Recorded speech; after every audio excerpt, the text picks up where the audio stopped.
마태복음 6장 31절에서 33절까지 다 같이 말씀으로 합독하겠습니다. 시작. 내 하나님 여호와께서 내게 주시는 땅에 들어가거든 너는 그 민족의 강한 자기를 본받지 말 것이니 그의 아들이나 딸을 건강대로 지나게 점쟁이나 휘두르는 나타난 자나 요술하는 자나 무당이나 지는 자나 시적자나 박사나 좋은 자를 너희 가운데 용납하지 말라. 이런 일을 행하는 모든 자를 여호와께서 가증히 여기시나니 이런 가증한 일로 말미암아 내 하나님 여호와께서 그들을 내 앞에서 쫓아내시니라. 마태복음 6장에서 31절 33절을 보시겠습니다. 그러므로 염려하여 이르기를 무엇을 먹을까 무엇을 마실까 무엇을 입을까 하지 말라. 이는 다 이방인들이 구하는 것이라. 너희 하늘 아버지께서 이 모든 것이 너희에게 있어 줄을 아시느니라. 그런즉 너희는 먼저 그의 나라와 그의 일을 구하라. 그리하면 이 모든 것을 너희에게 더하시리라. 아멘. 목사님 나오실 때 주술신앙과 샤이모니즘과 번영의 복음이라는 제목 가지고 이야기 나눌 건데요. 오늘도 주신 말씀으로 각 가정의 은혜를 충만히 받는 가정들 되시길 부탁드립니다. 네.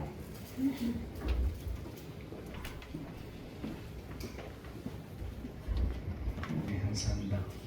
이렇게 됐으면 오늘 말씀을 잠시 기도할까요? 하나님, 항상 우리와 함께 하시는 주님을 바라봅니다. 밤낮 가리지 않으시고 우리를 도와주시며 우리의 기도를 들어주시고 특히 낙심한 이들의 부르짖는 기도를 더 알뜰히 챙기시는 하나님이심을 믿습니다.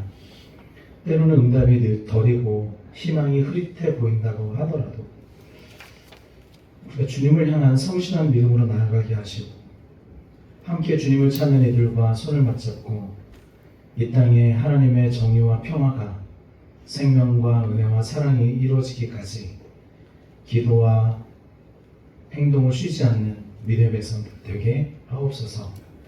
그 아름다운 하나님의 역사를 이루기 위해 우리의 드림이 사용되어지게 하시고 주 앞에 우리의 삶과 우리의 모든 것이 봉헌이 되도록 주께서 우리를 보살펴 주옵소서. 오늘도 성부와 성령과 한 분 하나님이시며 우리 구주 되시는 예수 그리스도의 이름으로 기도했습니다. 아멘.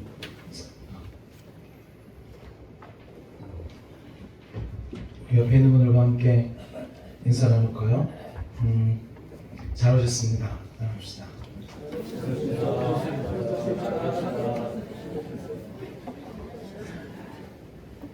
잘 오셨습니다. 오늘 하나님 말씀은 주술신앙과 샤머니즘, 그러니까 주술신앙에 대한 이야기예요. 샤머니즘과 번영복음에 관련된 이야기를 좀 하려고 합니다. 실제로는 신앙 바이러스 영화에서 파트 1 이렇게 했어요. 파트 1이 있다는 얘기는 2도 있고 3도 있고 신앙 바이러스라는 제목으로 좀 이야기를 좀 나눌 겁니다. 제가 되도록이면 4주차를 맞춰서 4주를 맞춰서 또 한 달 시즌을 좀 맞춰서 설교를 해오다가 지난번 10편 23편은 총 6번의 설교를 하면서 9월달에 시작해서 10월 둘째 주에 끝났어요. 10월 또 둘째 주 2주가 남았고 또 11월 또 진행이 되잖아요.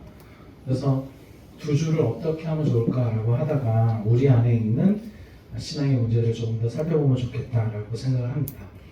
이 시간이 제가 따로 교육을 하는 시간을 마련하면 공부한다 그러면 안 나오잖아요. 그러니까 주일 오후 이 시간에 해야 많은 분들이 들으시기 때문에 이 시간에 맞췄어요. 여러분들 들으시고 또 은혜 나누시고 하면 좋겠습니다. 특별히 이제 오늘 첫 시간을 주술신앙이라고 불렀고 샤머니즘과 번영복음에 관련된 이야기를 나눌 건데요. 제가 이 신앙 바이러스는 총 8개를 준비를 했어요. 그래서 기존에 가지고 있는 걸 오늘 이제 첫 번째로 이거 하고 다음 주는 이제 외식과 위계의 함정, 유교주의에 관련된 신앙을 이야기할 거예요. 거칠애가 본질을 대신하고 공경이 통제와 억압으로 변질된 신앙의 이야기. 기대가 좀 되시나요?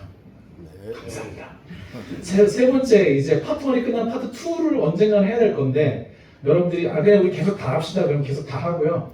아니면 11월 달 지나고 나중에 또 언젠가 신앙 바이러스가 또 궁금해질 때 다시 돌아올 겁니다. 세배 숫자는 뭐냐면 패거리 신앙이에요. 이게 가족주의 신앙이라고 부르는데 편을 가르는 의리와 혈연의 공동체. 그러니까 교회 안에서도 학교, 지연, 학연, 혈연 이런 것으로 똘똘 뭉치는 이제 공동체가 있고요. 또 그에 따라서 뭐 이런 연은 없지만 편을 갈라서 움직이는 모습들도 있어요. 이게 가족주의 신앙이라고 하는데 내용이 네 번째 주장은 숫자이요 성쟁주의와 실용주의. 그러니까 교회의 성공을 규모와 어떤 크기로 이야기를 하는 것에 대한 문제들을 좀 다룰 겁니다. 교회가 추구하는 게 규모냐 제자됨이냐라는 이야기를 나눌 거고요. 다섯 번째 신앙은 나홀로 신앙. 뭐냐면 공동체와 교회 공공성을 잃어버린 교회. 나 혼자 잘 되면 개인주의라기보다는 이기주의에 더 가까울 건데요. 그런 이야기를 좀 하고. 여섯 번째는 물질과 성공의 신을 섬기는 이야기. 돈을 따르는 신앙이냐 예수를 따르는 신앙이냐라는 이야기들을 하고요. 일곱 번째 주차에는 생각과 언어가 없는 믿음. 반지성주의인데요. 가짜 뉴스를 믿으면서 진실을 믿지 않는 신앙에 대한 이야기를 특히 하면서 특히 이 주차에는 신앙의 언어에 관련된 이야기들을 많이 하게 될 거예요. 왜냐하면 신앙의 언어가 많이 없거든요. 지난주에 청년부 이야기하면서 그래 얘기했지만 어느 순간에 언어를 많이 잃어버렸어요. 그래서 기도하시는 분들 기도를 제가 가만히 들어보면 저분이 어떤 믿음의 언어를 가지고 있는가가 들려요. 아, 이분은 지금 기도의 언어와 이런 것들이 어디에 있구나 라는 게 들리고 어느 거에 관심이 있구나 라고 하는 게 여러분들이 나와서 기도하실 때에 또 여러분들이 관심 있는 것들이 여러분들이 대화 속 가운데서 들린단 말이죠. 어떤 언어를 자주 쓰지? 어떤 언어가 할까? 제가 자주 쓰는 언어가 있어요. 생각하는 시간. 두 번째는 사실은 이라는 단어를 제가 많이 써요. 사실은요 그게 아니거든요. 사실은 이게 이거예요. 사실이라는 말 워낙 그 팩트에 기반하지 않는 이야기들, 사실을 기반하지 않는 자기 마음대로 해석한 이야기를 너무 많이 하니까 어느 순간에 제 안에 뱄어요. 사실은 이라고. 그러니까 이제 이게 반지성주의와 관련된 이야기입니다. 생각과 언어가 없는 믿음이에요. 청년들은 많이 쓰죠? 어떤 단어? 지난주에 얘기했는데 요즘 젊은이들이 많이 쓰는 단어가 있어요. 뭐냐면 짜증나. 근데 짜증나도 조금 지났어요 시대가. 요즘은 짜치다. 짜치다가 모든 걸 다 퉁쳐요. 아예 그렇게. 왜? 짜치다는 이게 화나서 짜치는 건지 싫어서 짜치는 건지 뭘 원해서 짜치는 건지 이게 몰라요. 이게 정확하게 자기에 대한 언어를 이야기하는 게 아니라 오늘 예전에 되게 짜치네.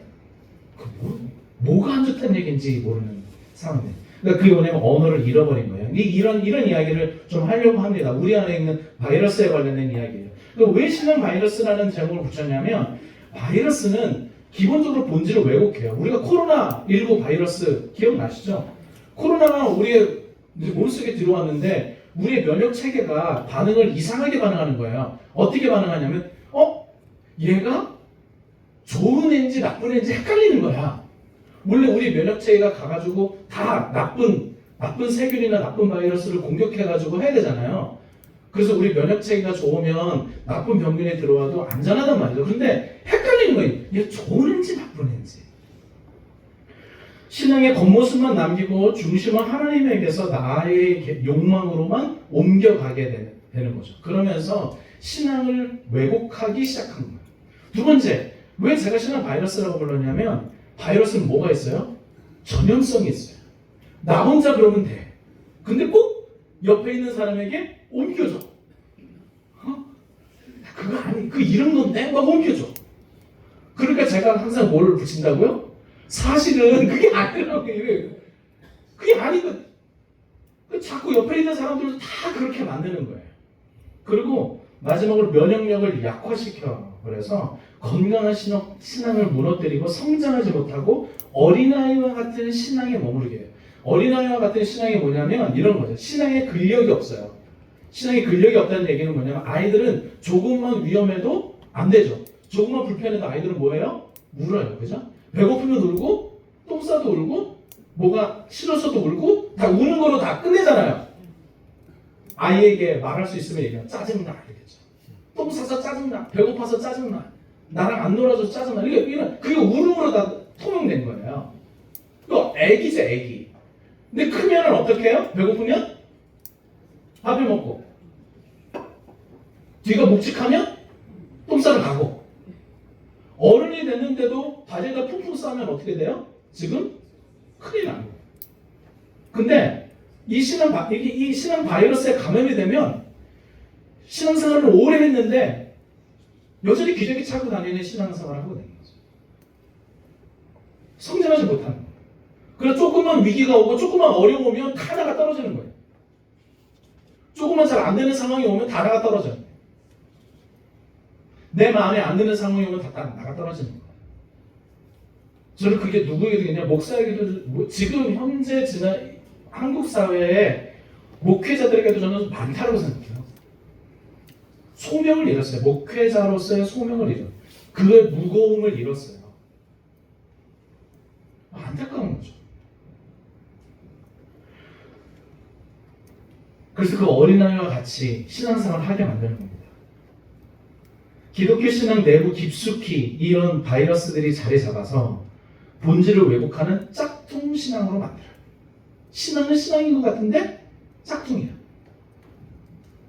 아시죠? 이게 진짜인지 가짜인지 전문가가 아니면 헷갈리는 거예요. 그래서 저기 어디 여행 갔다 오시면 다 이렇게 가시는 분들 많잖아요. 짝퉁 시장, 샤땡, 뭐 굿땡, 뭐 이런 거 사가지고. 그 짝퉁 신앙으로 바뀌는, 이게 진짜인지 아닌지 헷갈리는 거죠. 그러니까 성도의 열심을 잘못된 방향으로 몰고 가면서 짝퉁 신앙으로서 잘 지낼 수 있다라고 믿게 만들어요. 내가 이렇게 신앙생활해도 괜찮아. 아니,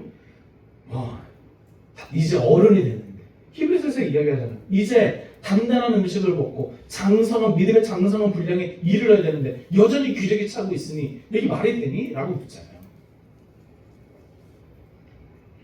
벗어나야 된다는 거죠. 신앙은 자라가야 되고 짝퉁 신앙에서는 벗어나보자.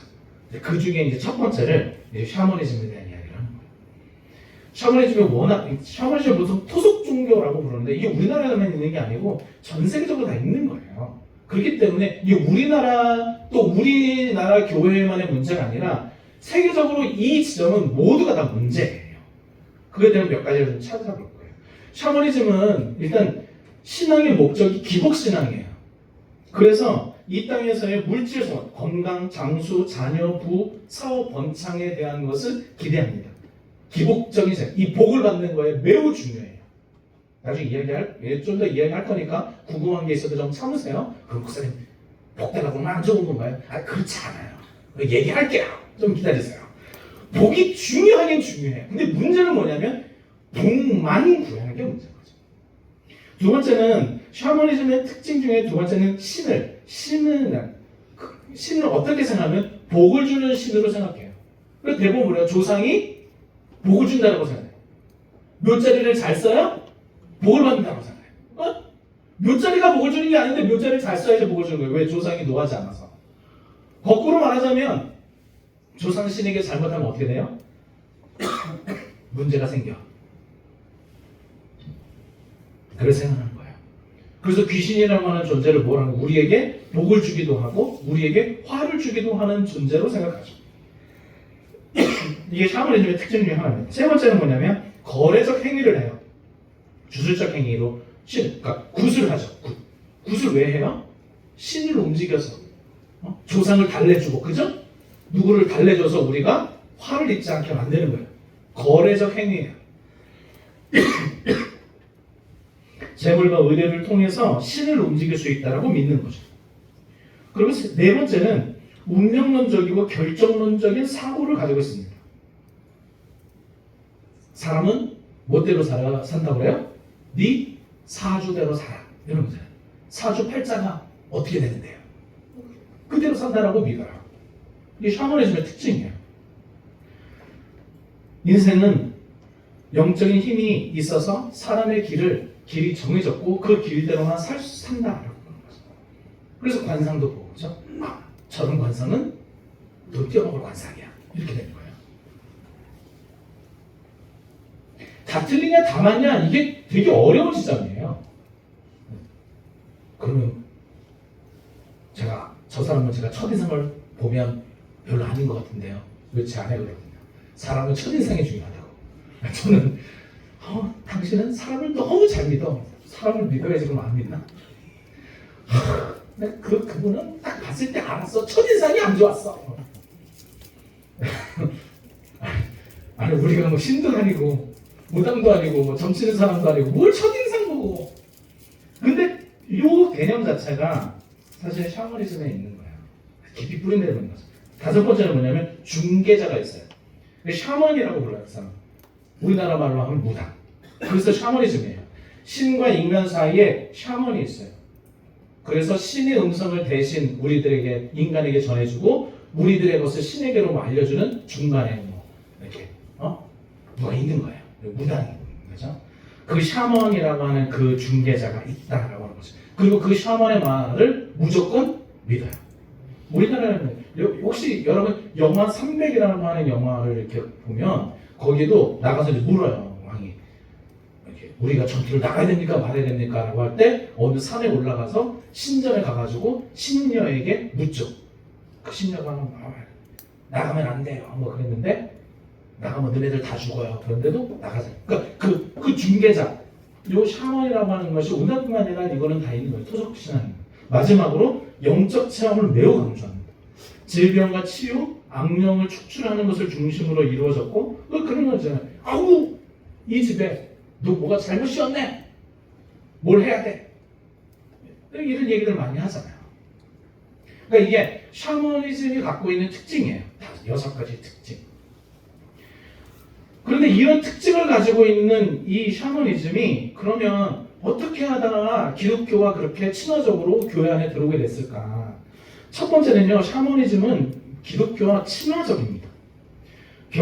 병치유, 악령 축출 이런 것이 삶의 형통을 추구하는 또 실천성 이런 것들이 한국 개신교의 기도, 치유, 축기 담론과 쉽게 만났고 그래서 한국 지형에 한국 사람의 문화 속에 굉장히 수용성 있게 됐어요. 그래서 한국 교회가 굉장히 특이해요. 전 세계적으로. 왜냐면 보통 자기 나름대로의 신앙도 있는데 나름대로 국가마다 나름대로의 어떤 토속적인 신앙과 기독교가 항상 부딪히거든요. 갈등 상황이 있는데 특별히 한국적 상황에서는 그런 갈등의 상황이 그리 많이 보이지 않고 자리를 잡았어요. 인류학자 켄달이 이끌인 얘기입니다. 굿과 치유, 그다음에 행운 기원의 의례가 대중문화 속에서 재위치되는 과정을 겪었다. 그래서 과거에는 굿, 치유, 행운 기원을 가지고 있는 그 제사적인 이런 것들이 기독교의 이름으로 어디에 들어온 거예요? 교회 안으로 들어와서 기도하고 신유 집회하고 이런 식으로 바뀌어내는 거죠. 근데 그런 것들이 잘 정착됐다라고 파악을 했어요. 두 번째는 이제 신뢰 인프라가 있었던 거죠. 선교 초기에 근대 교육, 의료 선교, 학교, 이런 병원 설립 이런 것들은 기독교가 한국에 당시에 척박했던 상황에서 잘 자리 잡을 수 있는 그러면서 사회적인 신뢰를 해왔어요. 또 한 가지, 당시의 상황이 우리나라가 이제 일제 침략기 가운데 있어서 우리나라가 나라를 잃은 상황 가운데 있으니 독립운동을 하는 것 가운데서 기독교가 했던 또 굉장히 중요한 의미가 있다 보니까 나름대로 한국 상황에서는 기독교가 굉장히 존중받았고 신뢰를 받았죠. 이제 광복 이후에 또 전쟁 이후에도 교회를 중심으로 구호 물품이 전달되어졌고 그게 좋으냐 나쁘냐를 떠나서 이때는 그렇게 구호가 됐어요. 여러분 저 종로에 가면 감리교단 본부가 세종로 사거리에 있고 그죠? 그 다음에 통합교단 뭐 이런 교단이 굉장히 시내 중심부에 그렇게 잘 자리 잡을 수 있었던 것은 전후에 교회를 통해서 굉장히 많은 지원이 한국에 있었어요. 영락교회를 통해서 미국에 있는 그 미국 교회의 자본이 한국으로 들어오고 한국에 구호하기 시작했고 감리교단도 마찬가지고 근데 이 모든 역사가 물론 안 좋은 방식으로 흘러가서 문제이지만 당시에 그랬기 때문에 우리나라가 재건하고 다시 이렇게 소위 말하는 뭐 한강의 기적 이런 것을 이룰 때에 기독교가 가지고 있는 좋은 모습들이 있었던 건 사실입니다. 더 중요했던 건 뭐냐면 그 민족운동, 특별히 독립운동을 거쳐서 한국의 민주화운동, 평화와 통일운동 가운데 가장 앞장섰던 것도 사실은 기독교였죠. 당시 여성, 그 다음에 노동자 이런 사람들을 위한 운동도 어디서부터 했냐면 교회에서부터 시작을 했던 겁니다. 초기에 방직 공장에 여성 근로자들이 하루에 12시간씩 화장실도 못 가고 막 할 때 그런 여성 근로자들의 어떤 인권을 위해서 활동한 것을 교회에 왔어요.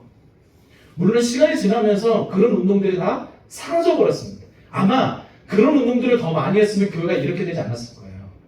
근데 그 이후에는 사라지죠. 뭐와 함께 사라지냐면 카리스마 운동과 친화적인 면이 있어서 그렇습니다.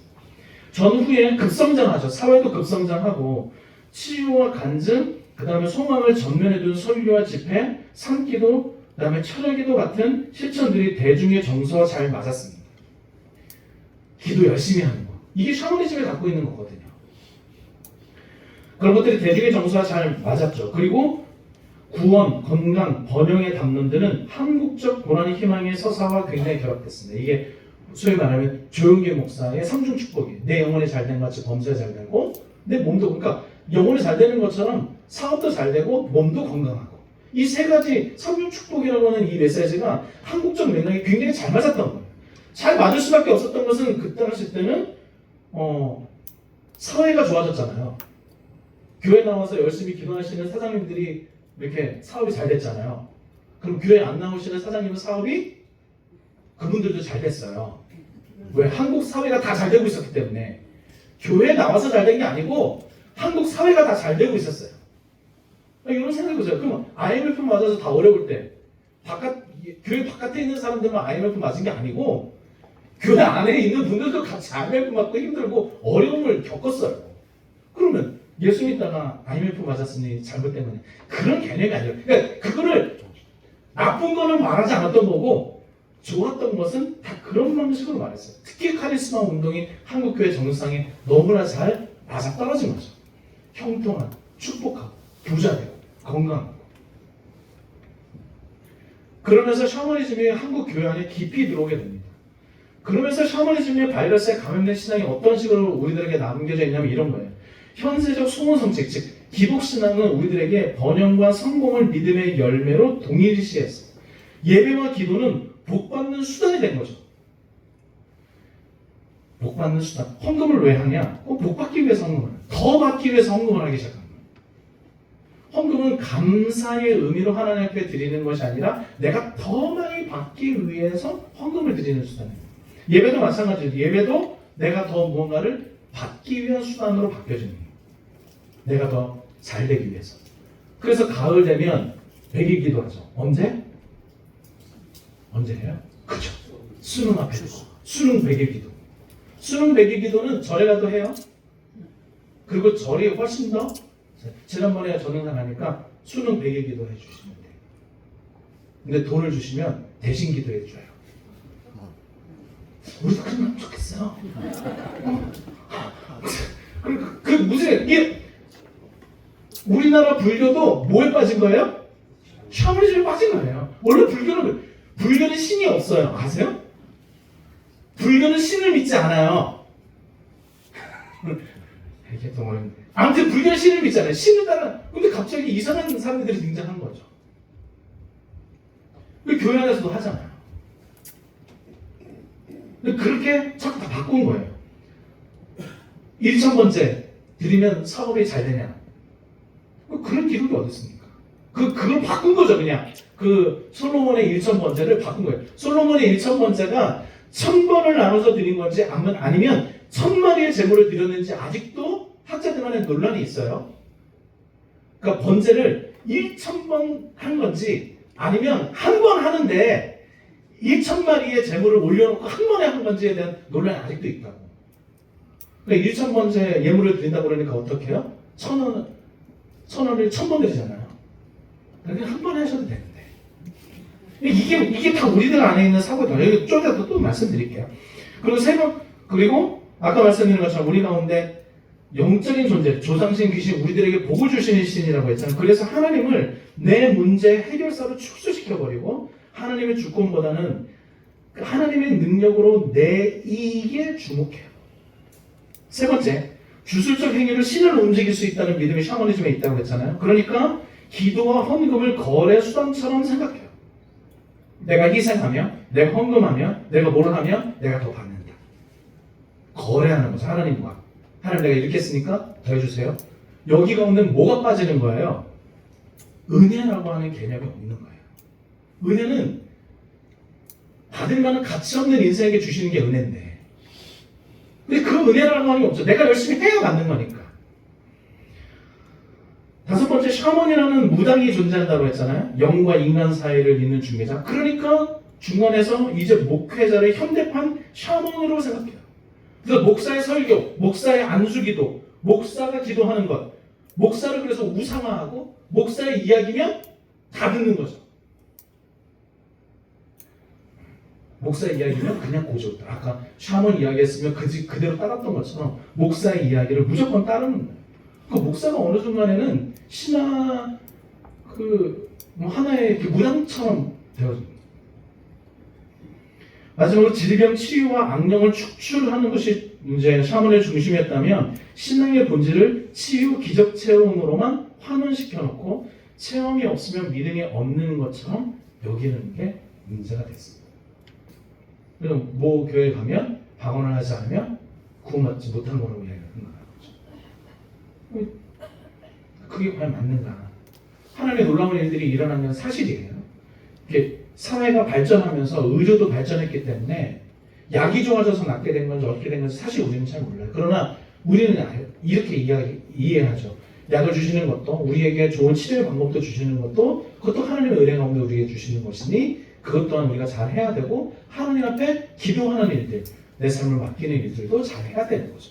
이 두 가지를 놓치지 말아야 되는데 자꾸 이상한 방식으로 움직여가는 거예요.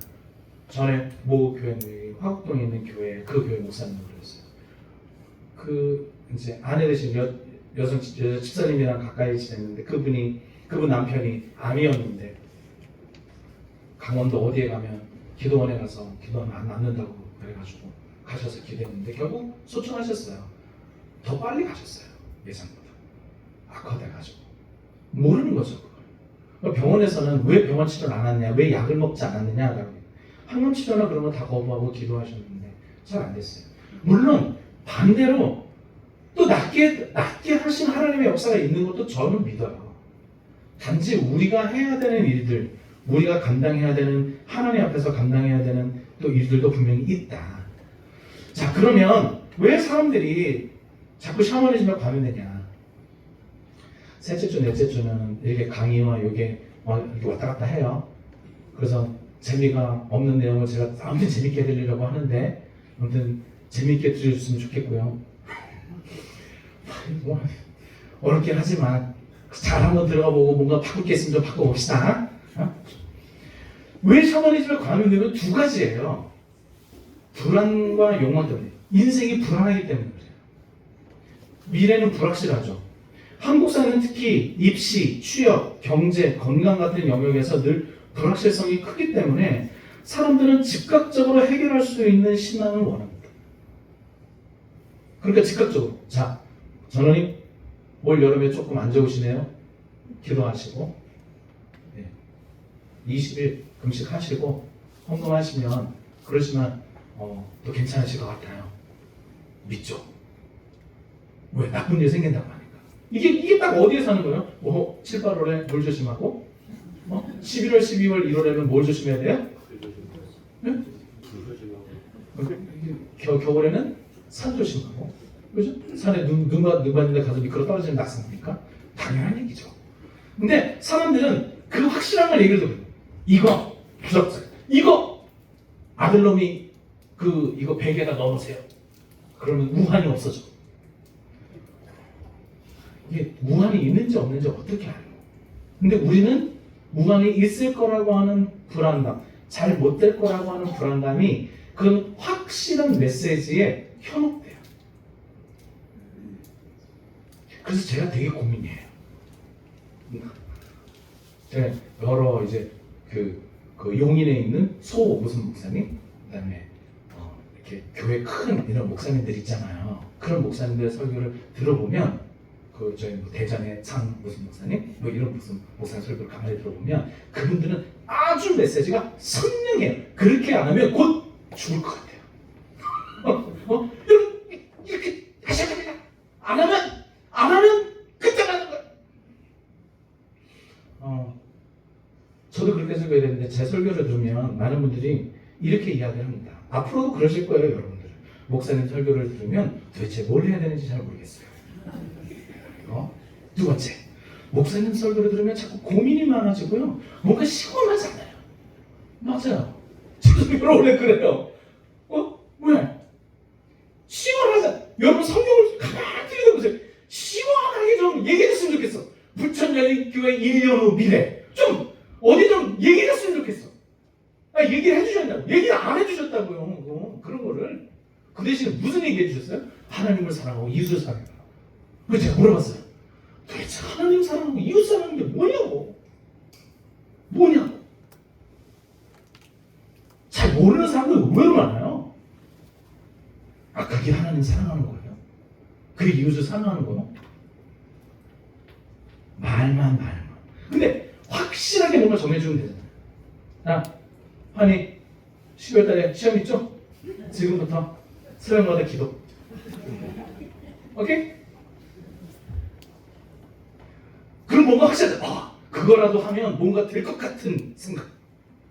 이후에 안 되더라도 그런 거를 의지하는 거야. 그러니까 하나님이 보이지 않으시고 만질 수 없으니까 그 하나님의 말씀을 신뢰하기보다는, 그리고 내가 더 뭔가를 이 땅에서 성실하게 사는 것보다는 그 이야기가 훨씬 더 잘 들려. 불안하기 때문에. 두 번째는 욕망 때문에. 나의 이익에만 집착해요. 신앙의 본질은 하나님을 따르는 것이잖아요. 좁은 길을 걷는 거잖아요. 그죠? 뭐 이거 아니라고 말씀하시는 분 없잖아요. 아닌가 봐요. 이게 애들은 훨씬 더 잘하는데, 애들은 딱 자, 우리 여러분, 우리는 믿음을 따라 좁은 길을 걷는 거예요. 알았죠? 네. 좁은 길로 가면 좀 힘들 수도 있어요. 그래도 잘 갈 수 있죠? 네. 옆에 있는 친구들이랑 손톱 잡고 잘 갈 수 있죠? 네. 힘들어서 잘 참을 수 있죠? 네. 어른들은 좁은 길 가는 겁니다. 하면 뭐라고 해요? 아멘 하고, 여러분 좁은 길로 갈 때 여러분 좀 손해도 보고 그럴 거예요. 그러면 갑자기 눈이 또르르 돌아가죠? 여러분 힘든 날도 오고 아픈 날도 오고 잘 안 되는 날도 올 겁니다. 그러면 갑자기 여러분 예수 믿다가 실패한 사람도 있습니다. 그러면 아멘이 돼요? 안 돼요? 안 되잖아요. 이게 왜 그러냐면 애들은 자기 이익에만 집착하잖아요. 그게 아이들이기 때문에. 어른이 되면 생각할 게 많아. 신앙의 본질이 하나님을 따르는 것인데 흔히 내 뜻이 이루어지기를 기도해요.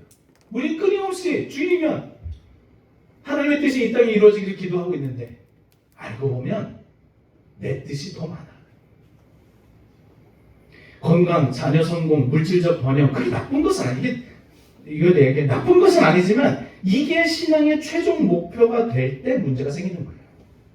결국 하나님을 사랑하는 것이 아니라 하나님을 통해 내 욕망을 이루려는 태도로 변질된 거죠. 결론적으로 말씀드리자면 기독교는 하나님 중심이지만 샤머니즘은 철저히 인간 중심이에요. 기도도 나를 위해서 하고 우리만을 위해서 해요. 샤머니즘화된 기독교는 하나님의 이름을 이용해 나의 욕망, 인간의 욕망을 추구해요. 하나님을 예배하는 신앙이 아니라 하나님을 이용하는 신앙이 되는 거죠. 아니요. 그대의 시험에 하나님을 이용하지 마시고 그대의 시험을 통해 하나님이 어떤 영광을 나타내실지를 믿고 의지하시기를 바랍니다. 그래서 열심히 공부하는 거예요.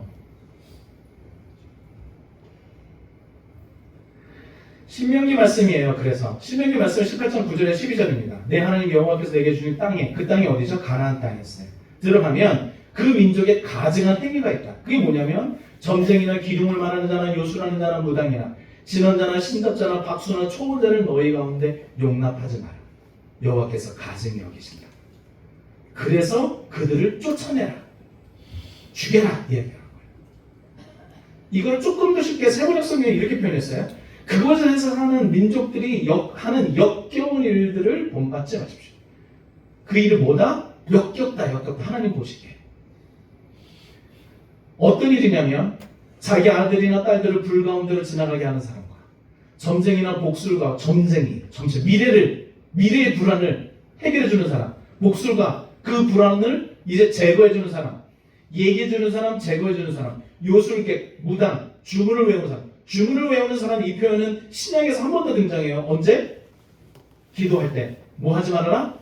중언부언하지 말아라. 주문을 외우듯이 하지 말아라. 기도를. 그래서 약간 이게 요런 지점들이 방언을 말하는 것과 약간 이렇게 좀 이렇게 어려운 지점이 해석하기가. 우리가 내가 좀 주문을 외우나? 이게 좀 이렇게 머리 아픈 길이긴 해요. 아무튼 주문을 외우지 마. 귀신을 불러 뭐 하는 사람? 물어보는 사람. 귀신을 부르잖아요. 아니 이제 어떻게 되겠습니까? 물어보지 말라고. 그때도 있었던 거예요. 모세 시대 때 가나안 땅에 박수와 혼백에게 물어보는 사람, 조상신에게 물어보고 이리저리 물어보고 그거 하지 말아라. 이런 일을 하는 사람은 주님께서 모두 뭐한다? 미워하신다. 이런 역겨운 일들 때문에 당신 앞에서 그 가나안 사람들을 다 죽여가 병하는. 가나안 사람, 사람이 하나님께서 인권도 몰라. 어떻게 사람을 이렇게 다 죽이려고 그러시는 거? 그런 의미가 아니고 이게 이스라엘 백성들이 가지고 있는 그 살아계신 하나님을 섬기고 40년 동안 광야 생활을 하면서 구름기둥 불기둥으로 만나고 메추라기를 먹이시면서 그 광야 생활을 보내게 하셨던 그 하나님에 대한 믿음을 가진 순수한 믿음을 가진 이 사람들이 그 땅에 들어가면 이 저런 일들을 샤머니 집에 물든 사람들과 함께 살아갈 때 이게 변질될 수 있는 것을 하나님께서 경고하셨어요. 그러면 아니 미래는 불안하고 그러다 무슨 먹고는 살아야죠. 먹고는 살아야 되는데 어쩌라고 그래도 잘 돼야 되는 거 아니에요? 그래도 내가 하는 사업이 일들이 좀 잘 돼야죠. 저도 말씀드리지만 잘 되시면 좋겠습니다. 사업하시는 분들 많으시더라고요. 이렇게 가게 하시고 좀 잘 되셨으면 좋겠고 또 가게를 또 새롭게 하시고 뭔가 꿈이 있으신 분들도 또 잘 챙겨서 잘 하셨으면 좋겠습니다. 건강하게. 또 건강하게 내 일을 하고 계신 분들도 잘 하시면 좋겠어요. 이 말씀이 마태복음 6장 31절 33절 말씀이에요. 그러므로 염려하여 이르기를. 여러분 염려되잖아요. 내 미래는 나는 뭐 먹고 살지? 무엇을 먹을까 무엇을 마실까 무엇을 입을까 하지 마라. 이는 다 누가? 이방인들이. 즉 하나님을 믿지 않는 사람들이 구하는 거야. 너희 하늘 아버지께서 이 모든 것이 그 다음 말씀 너에게 있어야 할 줄을 아신다. 죽어도 먹는 것도 입는 것도 하나님이 여러분들에게 필요한 거 안다니까요. 그런즉 그거 걱정하지 말고 너희는 먼저 그의 나라와 그의 일을 구하라. 그리하면 이 모든 것을 너희에게 더하시리라. 이것은 이 땅에서 우리가 일을 하지 말라는 얘기가 아니고 성실하게 일하면서 살아가지만 그러나 염려하지 마. 괜찮아. 전 너무 적은데요. 적으면 적은 대로 살 수 있어요. 적으면 적은 대로. 그리고 적어도 살 수 있는 사회적 구조를 만들기 위해서 노력하는 거예요. 65세가 넘으면 노령연 기초연금 받습니까? 70세입니까? 갑자기 헷갈리네. 그걸 받으시잖아요. 되시는 분들은 나라로부터 기초연금 받고 국민연금 오래 드셔서 국민연금 받으시고 왜 그럴까? 먹고 사는 문제들을 사회적으로도 풀어가 보려고 노력하는 거예요. 저는 교회 안에서도 좀 필요하다고 봐요. 교회 안에서도 어려운 식구들 있어요. 있고 알면 좀 도웁시다. 함께 도우며 살아야지. 그러면 제가 또 한번 생각해볼게요. 그러면 그의 나라와 그의 의를 구하는 게 도대체 뭐냐? 로마서 14장 17절에 18절이에요. 하나님의 나라는 먹는 것과 마시는 것이 아니에요. 제가 이 말씀 드리니까 목사님 먹는 거 되게 좋아하시는데 하나님 나라는 먹는 게 아니네요. 하나님 지난번 목사님 지난번 삼겹살 먹어 드실 때 뭐 얼굴이 확 좋았다니까 삼겹살 좋아요. 지난번에 이주장님 오리탕도 너무 좋았어요. 저 먹는 거 너무 좋아하는 사람입니다. 그러니까 먹는 것과 마시는 것이 아니요. 그러니까 그게 뭐 필요 없다 이 얘기가 아니고 그것도 중요한데 그거보다 더 중요한 게 있다. 그게 뭐냐면 오직 성령 안에 있는 의와 평안과 희락. 의는 뭐예요? 정의로운 거, 평화로운 거, 기쁜 거. 이로써 그리스도를 섬기는 자는 하나님을 기쁘시게 하며 사람에게도 칭찬을 받는 거죠. 여러분 열심히 일을 했어요. 그래서 여러분 부자 되십시오. 좋아요. 그거 가지고 여러분 뭐 하시냐면 이 세상을 좀 정의로운 세상으로 만들어 주십시오. 많은 능력이 있으니까 많은 달란트가 있으세요. 많은 사람들을 평화로운 세상으로 여러분 만들어 주십시오. 많은 사람들을 기쁘게 해주세요. 좀 나눠줘서 그 사람이 기쁘면 더 좋잖아요. 아니 좀 뭐 물건 하나 더 줄 때 조금 더 줍시다. 한 견이지만 덤으로 더 가져가세요. 더 줍시다. 받는 사람 기쁘잖아요. 그 모든 모습이 하나님을 기쁘시하고 사람에게도 칭찬을 받는 일. 교회가 그걸 못한 거예요. 시대가 좋아졌어요. 교회도 커졌어요. 사람들이 돈을 많이 벌었어요. 교회도 헌금을 많이 냈어요. 그거 가지고 뭐 했어요? 예배당 줬어요. 수천억 들어가서 예배당 짓고 목사들 1년 연봉 수억씩 받아 챙기고 전별금으로 수십억씩 받아가고 그게 의와 평강과 희락 어디에 적용되는 얘기예요 지금 이게? 무슨 정의가 있고 무슨 평화롭고 무슨 희락이 있냐? 그러니까 하나님을 기쁘시게 하지도 못하고 사람들에게 칭찬도 받지 못하면 뭐 다 손가락질 받는 거 아니겠어요? 그러니까 하나님의 복을 누리는 건 너무나 중요한데 그 복으로 내가 누리는 복으로 내가 무엇할 거냐라고 하는 게 중요해요.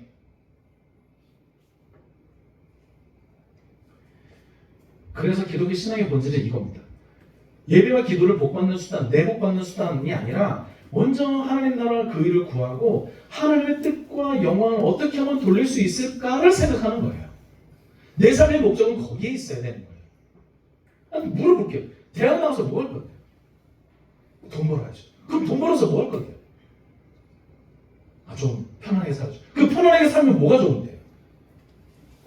끝끝내 물어보잖아요? 많은 사람들은 더 이상 답을 못해. 어른들도 그럴 수 있어요. 그럼 뭐 할 건데? 건강해져야죠. 건강해서 뭐 할 건데요? 건강해서 뭐 할? 제가 뭐 이렇게 저.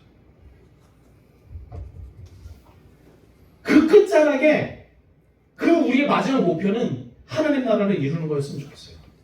전 청년들의 삶의 목적이 하나님 나라를 이루는 거였으면 좋겠어요.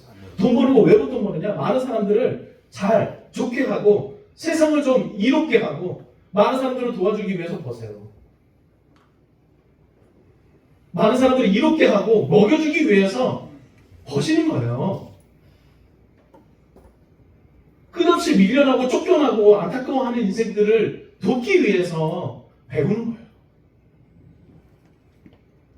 내가 나 혼자 복 받는 게 아니라. 두 번째, 하나님을 내 문제의 해결사가 아니라 하나님은 나를 만드신 창조주의자, 주권자이자 구원자예요. 출애굽기 20장 3절 말씀. 너는 나 외에는 다른 신들을 내게 두지 마라. 나중에 또 이후에 이야기하겠지만 물질주의 하면서 이야기하겠지만 지금의 신이 무슨 신이 최고의 신이에요? 네? 창조주에 누가 계세요? 건물주가 계시잖아요. 돈 가지신 분. 그죠? 너는 나 외에 다른 신을 내게 주지 말라고 이야기했는데 이상하게 건물주가 훨씬 더 능력 있어 보이는 거죠. 돈 많은 사람들이 정말 능력 있어 보이는 거예요. 그런데 그리스도인으로서 그 돈에 따라서 나의 삶이 휘까닥 할 때 그러면 망가지는 거예요. 그러면 이제 우리 뭔지 다 아니까 이번 주 다음 주가 좀 늦게 끝나요. 조금만 양해해 주세요. 거의 다 왔어요. 이제 이거 다음 장이거든요. 이렇게 강의고 그래서 그런데요. 그래서 최대한 재밌게 하려고 하는데 아무튼 제 이야기가 하나가 더 할게요. 여러분 이 이야기 하더라고요. 목사님 어떻게 이렇게 애들을 미국에 유학을 보내잖아요. 우리 미국에 있는 거 여러분 다 아시잖아요. 뭐 높아식에서 말씀드려요. 저희는 애들을 미국에서 가셨어요. 미국 갔던 고등학교가 완전 시골에 있어요. 완전 시골. 비행기를 타고 갈 때, 미국 들어가서 미국에서 비행기 타고 갈 때 비행기 좌석이 40개가 안 돼요. 40개가 안 돼요. 정말 버스와 같은 경비행기 타고 가서 어느 공항에 내려서 그 공항에 내려가서 또 40분 동안 그 옥수수밭을 쫙 가야 옥수수밭 한가운데 학교가 딱 있어요. 완전 시골. 1년에 기숙사 비용 먹고 자고 쓰는 모든 기숙사 비용까지 해서 1년에 한 1,000여만 원 들었어요. 그러니까 한 달에 한 7, 80 이렇게 된 거죠. 근데 제가 여기에서 이 아이를 고등학교 때 사교육을 시키고 학원을 보낼 생각을 하니 이게 그거나 이거나였던 거예요. 그때 저에게 있어서는 이 아이가 이곳에서 입시 경쟁 가운데 있는 게 좋으냐, 아니면 조금이라도 일찍이지만 내 품에서 떠나보내는 게 좋으냐. 부모 입장에서 품고 있는 게 낫죠. 근데 떠나보낼 수밖에 없었던 거는 이 아이를 통해서 하나님이 이 인생을 하나님이 좀 사용해 주시기를 바랬어요. 그냥 그런 마음이었어요. 돈의 문제가 아니었어요. 이거 돈의 가치가 아니라 이 아이가 살아갈 그 모든 날들의 가치가 저는 더 중요했어요. 꾸역꾸역 왔어요. 여기까지. 정말 하나님의 은혜로 왔어요. 이 이야기는 나중에 제 아내에게 들려요. 정말 없을 때마다 하나님이 어떻게 챙기시고 도우셔서 여기까지 왔는지 저희도 잘 모르겠어요. 근데 하나님이 인도하셔서 여기까지 왔어요. 이 말씀을 드리는 거는 저와 여러분들의 삶의 순간에서 무엇인가를 결정할 때 돈이 없어서 못하겠어, 돈이 많이 드니까 이건 아니야 라고 하는 게 아니라 하나님 나라를 소망하고 그 앞에 살아가는 한 인생, 한 교회로서 무엇을 결정해야 되지? 라고 하는 것에 우리의 결정의 선택의 순간이 있었으면 좋겠어요. 이건 돈 드는 일이니까 안 돼요. 돈이 들어도 생명을 살리는 일이면 좀 합시다. 할 수 있을 만큼. 모자른데요? 모자르면 채우시겠지. 그리고 우리가 채워가면 되지. 좀 더 하면 되지. 나눠서 조금 더 메꿔가면 되지.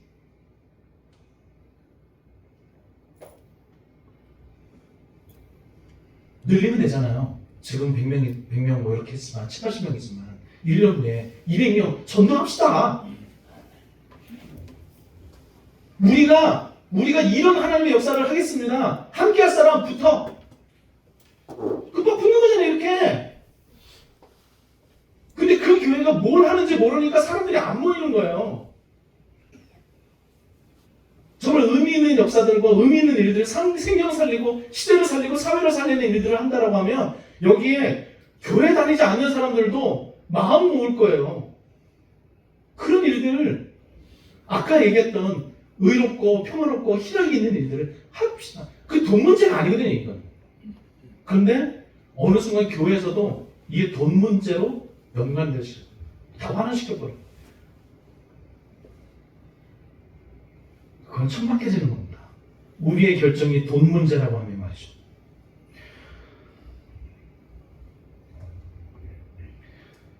네 번째는요, 내 팔자 내 운명. 이게 내 팔자와 내 운명의 시기의 사고가 샤머니즘을 갖고 있었는데 이게 섭리적인 세계관, 특별히 우리나라에서 아주 근본주의 신앙이었던 칼빈의 예정론이 잘 이식될 수밖에 없는 근본적 원인이었다고 생각해요.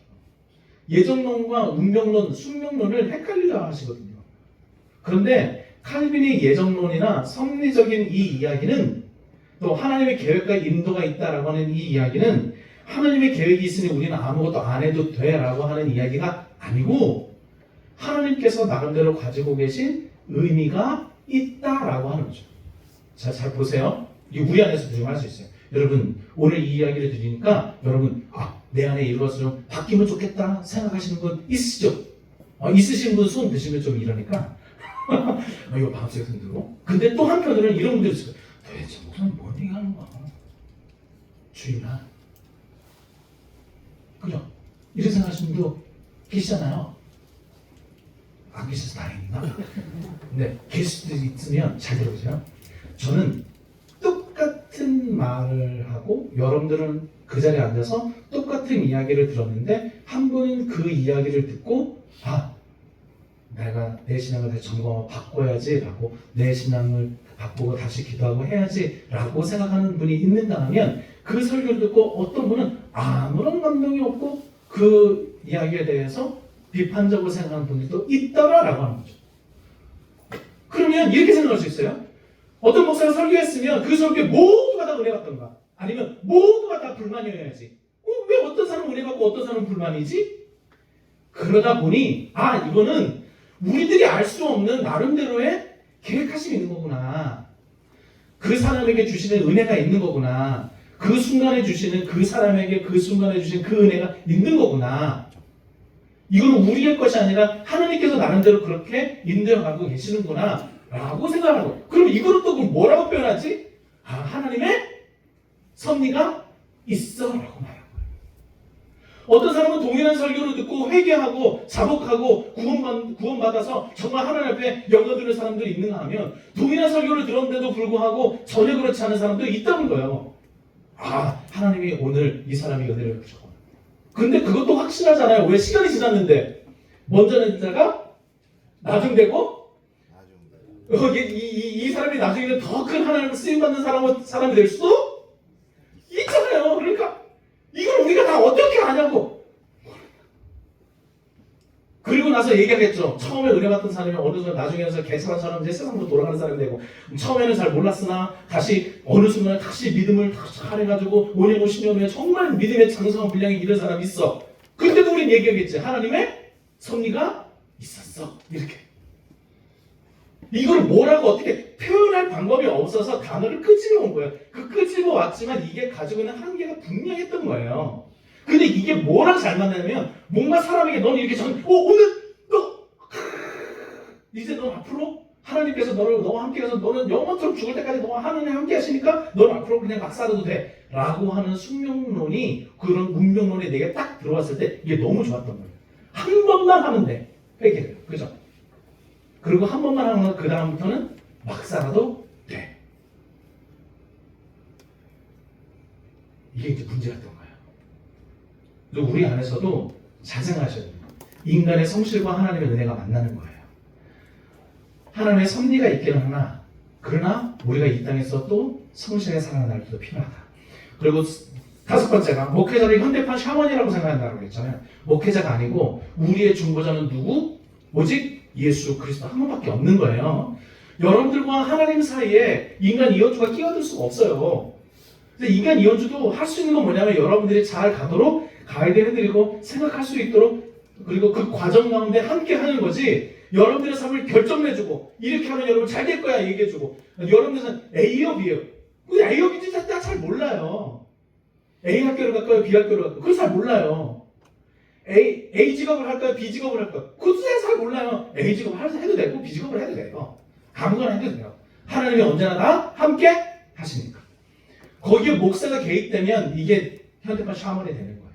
무당처럼 되는 겁니다. 마지막으로, 신앙의 본질은 치유와 기적의 체험으로 환원시키지 말아라 다. 물론 그게 있어요. 병고침이나 그다음에 귀신을 몰아내는 것들이 복음의 표징으로서 있기도 해요. 그러나 핵심은 구원과 하나님의 관계 가운데 있는 거예요. 구원과 하나님의 관계 가운데 있는 거예요. 귀머거리가 났어요. 귀머거리, 예수님이 귀머거리를 낫게 해주시는데 예수님이 얘기하시잖아요. 저는 예수님이 귀머거리에게 이야기하는 이 장면이 너무 재밌어. 귀머거리가 알아들었을까? 못 알아들었을 거예요. 여러분, 못 알아들었다고. 예수님 지금까지 예수님 뭔 얘기를 하셨는지 아무도 몰라. 얼마나 그 가운데 믿음이 충만하고 그랬겠냐고요. 근데 낫게 하시거든요. 예수님도 주저리 얘기하시고, 그러면서 그가 구원받았음에 대한 표징으로 그의 귀머거리를 낫게 하시잖아요. 그게 낫는 게 중심이 아니라 그가 하나님 나라의 백성이 되고 구원받았다라고 하는 게 중심이었던 거예요. 그걸로 자꾸 가야지, 자꾸 다른 것에 더 관심이 많을 때 우리의 신앙이 자꾸 어린아이 신앙에 멈춰있게 된다라고 하는 겁니다. 마지막입니다. 그래서 그러면 그렇게 샤머니즘에서 가는데 우리의 신앙을 어떻게 하면 벗어날 수 있을까요? 네 가지. 하나님을 주권자로 인정하십시오. 하나님은 거래적으로 내 문제를 해결해 주시는 분이 아니라 그분은 내 삶을 보살펴 주시는 거예요. 그 보살핌 가운데 뭐가 있어요? 우리 문제를 해결해 주시는 것도 있는 거예요. 그러니까 이거를 잘 기억하고 가시죠. 그런데 우리를 보살펴 주시고 인도하는 것 가운데 내 뜻과 내 마음대로 다 이루어지는 것이 아닐 수도 있어요. 그러나 그 순간에도 하나님이 우리를 지키시고 인도하시는 거예요. 3번 3장 6절에 너는 범사의 그를 뭐해라? 인정해. 그리하면 내 길을 지도하시니. 그걸 인정합시다. 자꾸 하나님과 거래하려고. 저도 가끔씩 거래하거든요. 하나님, 아니 이거 좀 해주셔야 될 거 아니에요? 하나님 약속했잖아요. 성경에 이렇게 써있는데 그럼 해주셔야 되는 거 아닙니까? 제가 가끔씩 때를 부려요. 뭐 그럴 때도 있는 거죠. 그러나 중요한 거는 하나님께서 모든 것의 삶의 주인 되심을 믿는 거예요. 예수님도 그랬잖아요. 겟세마네 동산에서 할만하시거든 지나가게 해주시면 안 돼요? 그러나 마시게 하면 마시겠습니다. 근데 그 기도가 우리가 있습니다. 두 번째는 그래서 기도의 방향을 좀 전환해라. 내 욕망을 실천하는 것에 초점을 두지 말고 참된 기도는 하나님의 뜻을 구하고 그 뜻에 나를 맞추는 거예요. 네. 그 뜻에 나를 맞추기 위해 저도 여기까지 온 거예요. 저도 끝끝내 묻는 거예요. 1년여 전에 이 교회 처음 발을 들일 때에도 하나님, 이 교회를 향한 하나님의 마음을 좀 알고 싶습니다. 하나님의 마음은 뭡니까? 8년여 9년 동안 그렇게 지나온 그럼에도 불구하고 모여 있었던 이 성도들을 향한 하나님의 마음을 내게 부어주십시오. 그게 때로는 분노여도 때로는 연민이어도 때로는 또 다른 마음이어도 하나님 그 마음 주시면 그 하나님 마음을 가지고 함께 할 수 있을 것 같습니다. 지금도 여전히 오늘 아침에도 일어나서 가장 먼저 했던 기도는 그거였습니다. 하나님의 마음을 주십시오. 그 마음을 그 뜻을 따라가는 거예요. 그 뜻에 나를 맞춰가는 게 기도인 겁니다. 내 문제를 해결해 달라고 하는 것을 넘어서서 제 삶이 주님의 뜻 안에서 쓰이게 해달라는 기도로 바꾸기를 바랍니다. 세 번째는 사랑과 정의를 실천하는 일상이 되어야 돼요. 샤머니즘은 철저히 이기적이거든요. 내 건강, 내 가족, 내 성공, 내 교회. 여기로 끝. 근데 이제는 참된 신앙은 하나님 사랑과 이웃 사랑으로 넓게 펼쳐져야 돼요. 그래서 하나님이 복을 주셔도 내 가족을 못 벗어나는 거예요. 내 교회를 못 벗어나는 거예요. 그건 하나님의 방식이 아니에요. 하나님의 방식은 내 교회를 좀 벗어나야 돼요. 더 벗어나야 돼요. 하나님을 믿는 모든 자들, 아니 하나님을 믿지 않는 모든 자들에게로 더 나아갈 수 있어야 돼요. 그런 일들을 좀 함께 하면 좋죠. 그리고 그런 신앙이 샤머니즘에서 벗어난 신앙이에요. 샤머니즘은 끊임없이 이기적이에요. 내 이익, 이게 이익이 되나? 많은 젊은 청년들이 결혼하기 위해서 청년들이 많이 모이는 교회로 간다고 합니다. 그 신앙이 무슨 의미가 있을까라는 생각이 언뜻 들기도 합니다. 물론 현실적으로 안타깝기도 하죠. 근데 생각하는 거예요. 그래도 교회 안에는 괜찮은 남자, 괜찮은 여성이 있겠지. 한편으로는 마음이 좀 아프기도 하고 그런 상황을 어떻게 또 해야 되나 고민들이 생기기도 합니다. 그러나 분명한 것은 그게 참된 신앙일 수는 없습니다. 마지막으로 공동체 속에서 신앙을 점검하셔야 돼요. 개인의 욕망에 빠져서 자기 자신을 합리화하는 것이 신앙이 아닙니다. 많은 사람들은 자기 신앙을 합리화해요. 내가 지금까지 배운 거, 내가 지금까지 한 거. 그런데 건강한 교회, 건강한 공동체, 그리고 목회자의 권면으로 신앙을 점검받을 수 있어야만 합니다. 간증이라는 내가 복을 받았다가 아니라 하나님 말씀대로 살면서 이웃을 사랑하는데 하나님께서 내 삶 속에서 어떻게 역사하셨는가를 나누는 공동체였으면 좋겠어요. 저는 간증을 잘 안 봐요. 제 아내가 가끔씩 얘기하는데 그건 그 사람만 하시는 거라고. 목사님들 중에서 저한테 얘기하거든요. 우리 막 얘기하고 하세요. 설교는 뭐 이렇게 준비해야 되고 설교는 이렇게 해야 되고 저렇게 막 얘기하시는데 제가 속으로 그 얘기를 그런 마음이 딱 들었어요. 속으로 얘기했어요. 목사님은 3,000명 되는 교회에 설교를 돕는 5명의 부교육자가 있으니까 그렇게 하실 수 있는 거구나. 나 없는데 어떻게 그렇게 알고? 그 뒷 배경이 이해되지 않으면 그 사람이 말하는 게 이해가 잘 안 되는 거예요. 이 말씀은 개인이 간증을 통해서 다른 것을 통해서 복을 받았다라고 이야기를 하나 우리는 그가 가지고 있는 정말 하나님이 그의 삶 속에서 어떻게 역사하셨는지를 더 들여다보고 함께 기뻐할 수 있었으면 좋겠다는 마음입니다. 그러기 위해서는 목회자에게 혹은 앞선 많은 분들에게 내가 가지고 있는 신앙을 점검받고 서로 함께 이야기 나누는 시간들이 꼭 필요하다고 생각해요. 그런 노력과 그런 마음들이 없으면 샤머니즘에서 신앙에서 벗어나기가 쉽지 않습니다. 말씀을 좀 정리하려고 합니다. 여러분, 저는 기복신앙이 다 나쁘다라고 말씀드리는 게 아닙니다. 그 선교사가 조선이라는 나라 왔을 때 조선이라는 나라는 매우 가난하고 미개한 종족이었습니다. 글자를 모르고 그리고 정말 하얀 옷을 입고 더럽게 살아가는 나라였어요. 나라도 이렇고 정말 부르게 살았던 시대입니다. 그때는 하나님의 복 주심이 없으면 먹고 사는 것조차 힘든 시기였어요.